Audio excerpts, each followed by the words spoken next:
anh goro bây giờ lát nhiều mà cả cái comment đi nữa cái ngủ nữa mới là goro giờ nó có con nó tụi con có mấy sữa lẹng tụi con có mấy sữa mới là sữa cái mar cái lid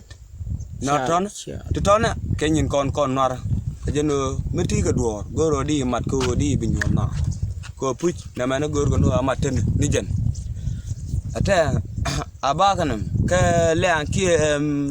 lid kia nó sữa mar giờ nó goro ba cầm gì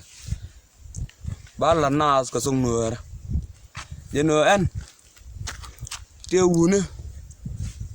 uốn thì chỉ còn nhụy cái bel ala uốn đào rồi thôi chỉ nhụy cái bel cái nhụy thì chỉ có nhụy càng gà đào rồi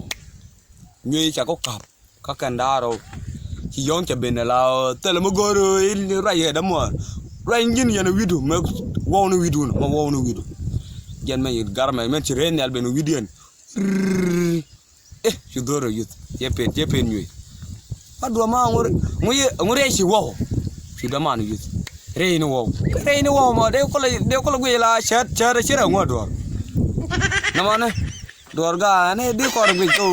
đùa xin ăn chỉ dòng cho nó tham anh bạn nhà bạn được mà câu nè rồi cái này chỉ dòng thôi làm nếu mới chuông